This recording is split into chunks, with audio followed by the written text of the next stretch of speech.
Hey guys, welcome back. I have a Quake war today, which I don't think I've ever posted any Quake gameplay on my channel ever. I use her very rarely in war. These are going to be super sped up. I don't mind using Quake. I think it's fine. She's definitely the best, or like a really, really great option for so many different things. I'm just super critical of my Quake gameplay, so I feel like it's been quite a while since I last used her, so I felt super rusty. As you can see, I took a few hits there from Maw. I'm going to drop my heavy a couple of times just from, sort of being out of practice. I, of course, did duel in practice before going in, but the adrenaline in war with Quake is definitely, in my opinion, different than with other champs. So, yeah, Ebony Maw is down. I am moving on to a Nick Fury here. I'm on path 2 in section 1. I'm moving on to a Nick Fury here. These are the strike counter nodes, of course. Quake is a great option for them because she doesn't have to hit anyone ever. So here I'm power start 1ing with Omega, and I'm basically just going to keep track of my hits. I have 5 lights, 4 mediums, and 2 heavies to work with before I need to throw a special. So I power start 1 so that I could throw a special 2 when the timing is right. As you can see, I did give him a Fury there, but it's okay. He is still going down really quick. This is only an R3 Sig 20, so he was like Sig 44 maybe or something. I don't know. He was really low Sig. Taking a little bit of brute force damage, but I'm not too worried about it. I am just going to keep spores on him and get him down here. So nice and easy. Moving on, I have again Manthing on node 20.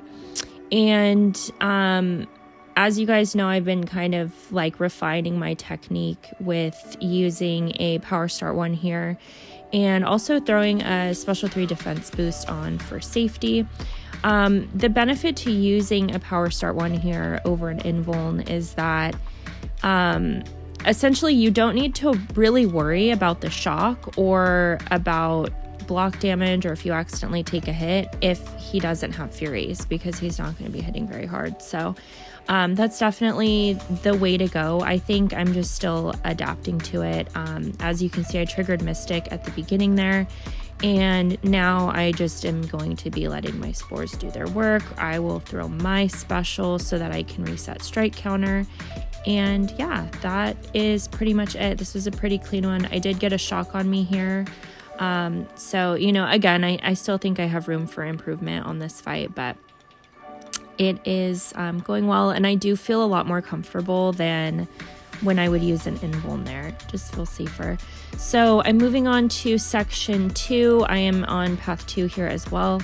I will be quaking this bishop. As you can see, he was only Sig 20, not that it really matters anyway.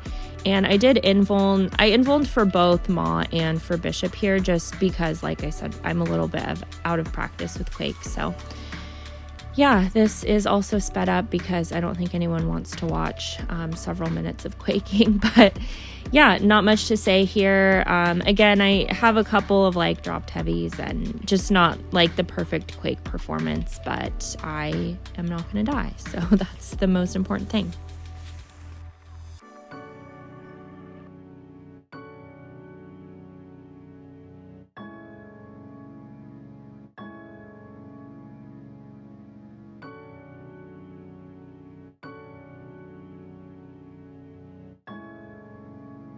Okay, moving on to a more exciting fight to watch. I have a Miles Morales here that I'll be taking with Omega.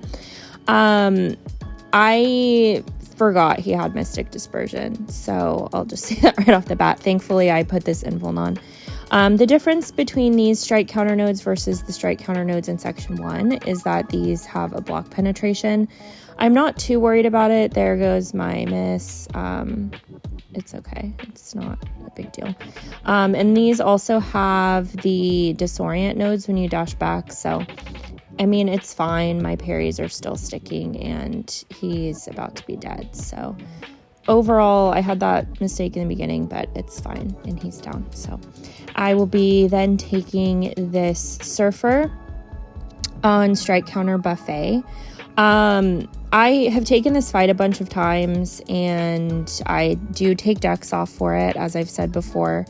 And this one is going to be pretty standard. I have a combat regen on because I don't really need an invuln here. I also don't really have a need to reset strike counter, so I don't need to worry about throwing specials. I'm just going to keep him down. And as I've said before, in an ideal world, he throws a heavy or a special one when he has the armor phase up. That way I can continue to bleed. And there I completely missed a block, and it did like 60% of my health, which was annoying, but that's okay. That was my last fight of this war, so I didn't need to worry about healing up or anything like that. And yeah, that's it for this war. Not much to say about Quake fights. They're pretty straightforward. We did end up winning this war. We are safely in Masters as of right now, so things are looking good.